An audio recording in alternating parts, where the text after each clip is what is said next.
بسم اللہ الرحمن الرحیم۔ اعوذ باللہ من الشیطان الرجیم، بسم اللہ الرحمن الرحیم۔ عزیز طلبہ و طالبات، السلام علیکم۔ امید ہے آپ سب خیریت سے ہوں گے۔ آج ہم جماعت ہفتم کے نصاب میں شامل حمد کے مشقی سوالات کے جوابات لکھیں گے۔ آپ سب کے پاس آپ کی کتاب، کاپیاں اور پین موجود ہونے چاہیے۔ جی بالکل، صفحہ نمبر 2 نکالیں، یہی صفحہ ہے۔ پہلا سوال ہے ذخیرہ الفاظ۔ کیا سوال ہے؟ ذخیرہ الفاظ۔ دوسرا سوال ہے مختصر جوابات کے سوالات۔ ان تمام مشکل الفاظ کے معنی ہم نے حمد کی پڑھائی کے دوران سیکھے تھے، پھر بھی آپ سب کی سہولت کے لیے میں ان کے معنی تختہ تحریر پر لکھتی ہوں، آپ اپنے پاس کاپیوں میں لکھ لیجئے۔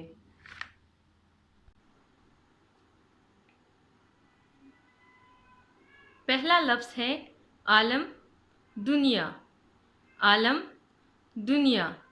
دوسرا لفظ ہے صنعت، کاریگری، صنعت، کاریگری، بر و بحر۔ تیسرا لفظ ہے بر و بحر، خشکی اور سمندر، کمی بیشی، کمی زیادتی۔ پانچواں لفظ ہے تابع، ماتحت۔ چھٹا لفظ ہے آشکارا، آشکارا، ظاہر۔ دار فانی، ختم ہونے والی دنیا، دار فانی، ختم ہونے والی دنیا۔ شان یکتائی، وحدانیت کی شان، شان یکتائی، وحدانیت کی شان۔ سبزہ گل، سبزہ گل، ہریالی، سبزہ گل، ہریالی۔ نمودِ نشونما، نمائش، نمودِ نشونما، نمائش۔ جلانا، جلانا، دوبارہ زندہ کرنا، دوبارہ زندہ کرنا۔ جاہ و حشمت، شان و شوکت، جاہ و حشمت، شان و شوکت۔ اجل، موت، موت کا وقت۔ معبود، عبادت کے لائق، معبود، عبادت کے لائق، جس کی عبادت کی جائے۔ اوصاف، خوبیاں، اوصاف، خوبیاں۔ برحق، حق پر سچا، برحق، حق پر سچا۔ ہم نے مشکل الفاظ کے معنی لکھے، اب ہم انہی میں سے 5 الفاظ کو اپنے جملوں میں استعمال کریں گے۔ عزیز طلبہ و طالبات، میں نے ذخیرہ الفاظ میں سے 5 منتخب الفاظ پر بنائے گئے جملے تختہ تحریر پر لکھ لیے ہیں۔ پہلا لفظ ہے عالم۔ بے شک یہ عالم آب و گل فانی ہے۔ لفظ ہے عالم، جملہ ہے بے شک یہ عالم آب و گل فانی ہے۔ دوسرا لفظ ہے کمی بیشی، کمی بیشی۔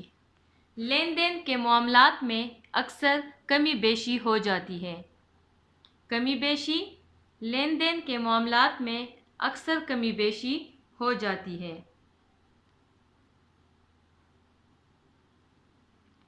تیسرا لفظ ہے تابع، تابع، کائنات میں موجود ہر چیز اللہ کے احکامات کی تابع ہے۔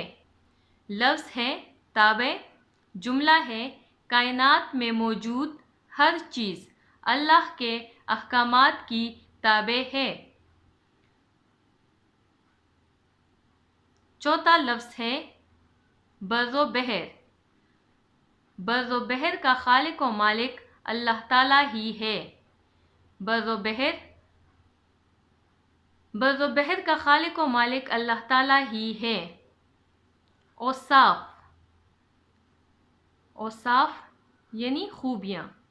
انسان اپنے اعلیٰ اوصاف سے پہچانا جاتا ہے، انسان اپنے اعلیٰ اوصاف سے پہچانا جاتا ہے۔ یہاں پہ میں نے ایک جملہ زائد لکھا ہے، معبود۔ اللہ تعالیٰ کے سوا کوئی معبود نہیں ہے۔ معبود اللہ تعالیٰ کے سوا کوئی معبود نہیں ہے۔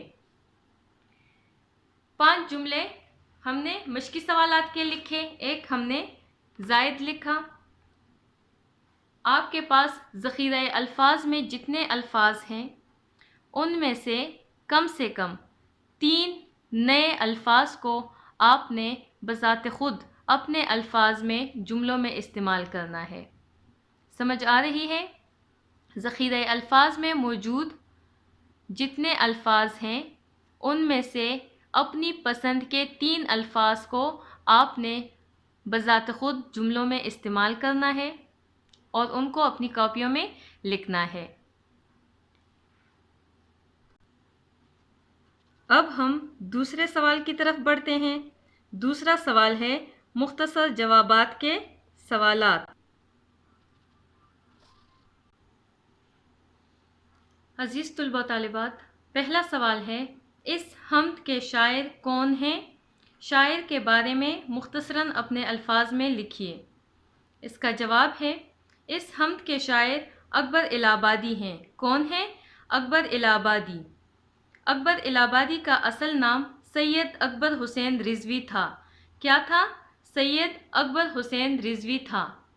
آپ 16 نومبر 1946 کو معذرت چاہتی ہوں 1846 کو الہ آباد میں پیدا ہوئے۔ کب پیدا ہوئے؟ 16 نومبر 1846 کو الہ آباد میں پیدا ہوئے۔ ابتدائی تعلیم مدرسے میں حاصل کی۔ اس کے بعد قانون کی تعلیم حاصل کرنے کے بعد ہائی کورٹ میں سیشن جج مقرر ہوئے۔ ابتدائی تعلیم مدرسے میں حاصل کی، قانون کی تعلیم حاصل کرنے کے بعد ہائی کورٹ میں سیشن جج مقرر ہوئے۔ آپ کو آپ کے طنزیہ و مزاحیہ طرز نگارش کی وجہ سے لسان الاثر کہا جاتا ہے۔ کیا کہا جاتا ہے؟ لسان الاثر کہا جاتا ہے۔ آپ نے 15 فروری 1921 کو الہ آباد میں وفات پائی۔ پہلا سوال ہے اس حمد کے شاعر کون ہیں؟ شاعر کے بارے میں مختصراً اپنے الفاظ میں لکھیے۔ جواب ہے اس حمد کے شاعر اکبر الہ آبادی ہیں۔ اکبر الہ آبادی کا اصل نام سید اکبر حسین رضوی تھا۔ آپ 16 نومبر 1846 کو الہ آباد میں پیدا ہوئے۔ ابتدائی تعلیم مدرسے میں حاصل کی، قانون کی تعلیم حاصل کرنے کے بعد ہائی کورٹ میں سیشن جج مقرر ہوئے۔ آپ کو آپ کے طنزیہ و مزاحیہ طرز نگارش کی وجہ سے لسان الاثر کہا جاتا ہے۔ آپ نے 15 فروری 1921 کو الہ آباد میں وفات پائی۔ یہ تھا ہمارا پہلا سوال۔ اب ہم دوسرے سوال کی طرف بڑھتے ہیں۔ سوال ہے اس حمد میں فطرت کے کون سے مظاہر اور نعمتوں کا ذکر کیا گیا ہے؟ فہرست کی شکل میں لکھیے۔ دوسرا سوال ہے اس حمد میں فطرت کے کون سے مظاہر اور نعمتوں کا ذکر کیا گیا ہے؟ فہرست کی شکل میں لکھیے۔ جواب ہے اس حمد میں فطرت کے جن مظاہر اور نعمتوں کا ذکر کیا گیا ہے وہ درج ذیل ہیں۔ پہلا ہے زمین و آسمان، بر و بحر، موجیں ہوا کی، پانی کا دھارا، بدلیاں، رات دن، فلک پر ستارہ، پھل اور غلہ، سبزہ گل، چاند سورج، زندگی و موت۔ ایک بار پھر سن لیں۔ اس حمد میں فطرت کے جن مظاہر اور نعمتوں کا ذکر کیا گیا ہے وہ درج ذیل ہیں: زمین و آسمان، بر و بحر، موجیں ہوا کی، پانی کا دھارا، بدلیاں، رات دن، فلک پر ستارہ، پھل اور غلہ، سبزہ گل، چاند سورج، زندگی و موت۔ ہمارا دوسرا سوال بھی ہو گیا۔ اب ہم سوال نمبر 3 کی طرف بڑھتے ہیں۔ سوال نمبر 3 لکھیں۔ عزیز طلباء طالبات، تیسرا شعر ہے حمد کے کس شعر میں اللہ تعالیٰ کے خالق و مالک ہونے کا ذکر ہے؟ شعر نقل کیجیے۔ اس کا جواب ہے شعر نمبر 2، خدا ہی ہے زمین و آسماں کا خالق و مالک، خدا ہی ہے زمین و آسماں کا خالق و مالک، اسی کی قدرت و سنت نے عالم کو سنوارا ہے۔ اس شعر میں اللہ تعالیٰ کے خالق و مالک ہونے کا ذکر ہے۔ چوتھا سوال ہے، اللہ تعالیٰ کے ہر شے پر محیط علم اور اس کی مرضی میں دخل نہ دے سکنے کا ذکر جس شعر میں ہے وہ نقل کیجیے۔